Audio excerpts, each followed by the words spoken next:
YCP ఖాళీ అయిపోతోందా? ఆ party నుండి వలసలను ఆపడం జగన్ వల్ల కావడం లేదా అంటే అవుననే అంటున్నారు పరిశీలకులు. వైసీపీ అధికారంలో ఉన్నంతకాలం పెత్తనం చెలాయించిన నేతలు ఇప్పుడు సైలెంట్ అయిపోయారు.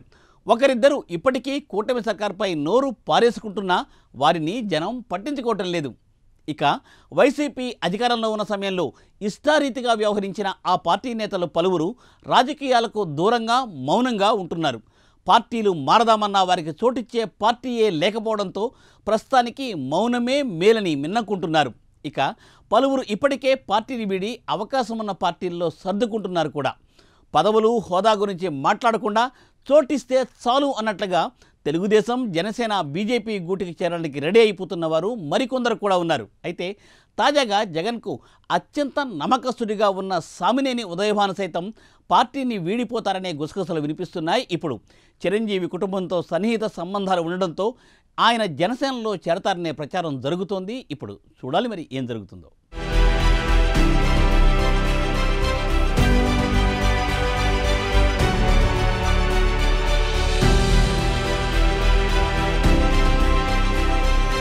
వైసీపీకి మరో షాక్ తప్పదా? మరో సీనియర్ నేత పార్టీని వీడడం ఖాయమా అంటే అవుననే సమాధానం వినిపిస్తోంది. ఎన్నికల ఫలితాల అనంతరం చాలా మంది నేతలు పార్టీని వీడారు. విజయవాడ మాజీ ఎంపీ కేశినేని నాని తొలుత వైసీపీకి గుడ్ బై చెప్పారు. రాజకీయాల నుంచి తప్పుకుంటున్నట్టు ప్రకటించారు. అనంతరం సినీ నటుడు అలీ సైతం తనకు ఏ రాజకీయ పార్టీతో సంబంధం లేదని ప్రకటన ఇచ్చారు. కిలారు రోసయ్య, మద్దాలి గిరి, సిద్ధా రాఘవరావు, తాజాగా మాజీ మంత్రి ఆళ్ల నాని వంటి వారు పార్టీకి గుడ్ బై చెప్పారు. ఇంతవరకు ఏ పార్టీలో చేరకపోయినా వైసీపీని మాత్రం వీడారు. అయితే తాజాగా జగన్కు అత్యంత నమ్మకస్తుడిగా ఉన్న సామినేని ఉదయభాను సైతం పార్టీని వీడుతారని జోరుగా ప్రచారం సాగుతోంది. జగ్గయ్యపేట నుంచి ప్రాతినిధ్యం వహిస్తూ వచ్చారు ఉదయభాను. వైఎస్ రాజశేఖర రెడ్డికి అత్యంత సన్నిహిత నేత. చిరంజీవి కుటుంబంతో సైతం మంచి సంబంధాలు ఉన్నాయి. ఈ ఏడాది జరిగిన ఎన్నికల్లో జగ్గయ్యపేట నుంచి పోటీ చేసిన ఆయన 15,000 ఓట్ల తేడాతో ఓడిపోయారు.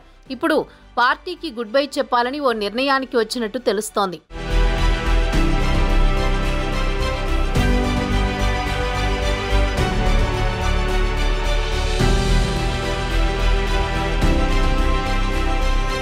రాజ్యసభలో బలముందంటూ భుజాలెగరేస్తున్న జగన్కు అక్కడా గండిపడింది. ఇప్పటికే మోపిదేవి వెంకట్రమణ, బీద మస్తాన్రావు రాజీనామా చేయగా ఇంకా పలువురు అదే బాటలో ఉన్నారని, ఇప్పటికే టీడీపీ, జనసేన, బీజేపీతో టచ్లోకి వెళ్లారని వైసీపీ వర్గాలే చెబుతున్నాయి. అలాగే శాసనమండలిలో కూడా వైసీపీకి ఉన్నది బలం కాదు వాపు అని తేలిపోయింది. జగన్ను ధిక్కరించేందుకు పలువురు ఎమ్మెల్సీలు రెడీగా ఉన్నారని తెలుస్తోంది. జగన్ ఢిల్లీ ధర్నాకు డుమ్మా కొట్టి 2 ఎమ్మెల్సీలు మండలికి హాజరయ్యారని, ముందు పలువురు వైసీపీ ఎమ్మెల్సీలు కూడా జగన్కు ఝలక్కివ్వడం ఖాయమన్న చర్చ వైసీపీలోనే జరుగుతోంది. ఇక తాజాగా జగన్ పార్టీకి దూరమవుతున్న వారి జాబితాలో జగన్కు అత్యంత సన్నిహితుడిగా గుర్తింపు ఉన్న మాజీ ఎమ్మెల్యే సామినేని ఉదయభాను చేరిపోయారు. కృష్ణా జిల్లా జగ్గయ్యపేట మాజీ ఎమ్మెల్యే సామినేని ఉదయభాను వైసీపీకి గుడ్ బై చెప్పి జనసేన గూటికి చేరడానికి రెడీ అయిపోయారని విస్తృతంగా ప్రచారం జరుగుతోంది. ఆ ప్రచారం నిజమే అనడానికి గత కొద్ది కాలంగా సామినేని ఉదయభాను పార్టీ వ్యవహారాలకు దూరంగా ఉండడమే తార్కాణమంటున్నారు పరిశీలకులు.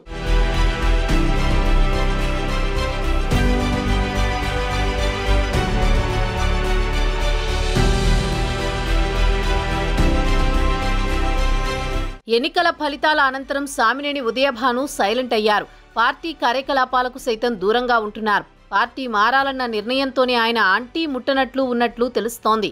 2019 ఎన్నికల్లో జగ్గయ్యపేట నియోజకవర్గం నుంచి గెలిచారు ఉదయభాను. సీనియర్ కావడంతో మంత్రి పదవి ఆశించారు, కానీ దక్కలేదు. విస్తరణలో అయినా ఛాన్స్ ఇస్తారని భావించారు, కానీ అక్కడ కూడా నిరాశ ఎదురైంది. ఈ ఎన్నికల్లో పోటీ చేసిన ఆయన మెరుగైన ఓట్లు సాధించారు. మిగతా నియోజకవర్గాల్లో 50,000 మెజారిటీలు దాటితే ఇక్కడ మాత్రం 15,000కు తగ్గించగలిగారు సామినేని ఉదయభాను. వైసీపీ ఆవిర్భావం నుంచి జగన్ వెంట అడుగులు వేశారు ఉదయభాను. అంతకుముందు వైఎస్ రాజశేఖర రెడ్డి అనుచరుడిగా ఉన్నారు. ఆయనపై ఇష్టంతోనే జగన్ పిలుపు మేరకు వైసీపీలో చేరారు. జగన్కు అత్యంత నమ్మకమైన నేతగా ఎదిగారు. కానీ జగన్ నుంచి ఆ స్థాయిలో మంచి ఆఫర్లు దక్కించుకోలేకపోయారు. ముఖ్యంగా మంత్రి పదవి కోసం ఎదురు చూశారు. జగన్ హామీ ఇచ్చి అమలు చేయలేకపోయారు. అప్పటి నుంచి ఉదయభానులో ఒక రకమైన అసంతృప్తి నెలకొంది.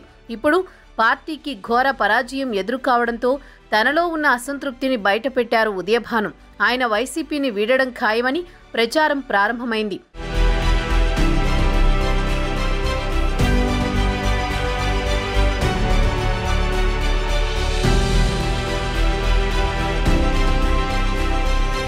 సామినేని ఉదయభాను తొలిసారిగా 1999లో కాంగ్రెస్ పార్టీ నుంచి ఎమ్మెల్యేగా ఎన్నికయ్యారు. 2004లో కూడా కాంగ్రెస్ పార్టీ నుంచి బరిలో దిగి విజయం సాధించారు. 2009, 2014 ఎన్నికల్లో మాత్రం ఓడిపోయారు. 2019 ఎన్నికల్లో మాత్రం వైసీపీ తరపున పోటీ చేసి గెలిచారు. మంత్రివర్గంలో స్థానం ఆశించారు. కానీ జగన్ ఛాన్స్ ఇవ్వలేదు. ప్రభుత్వ విప్గా మాత్రమే అవకాశం ఇచ్చారు.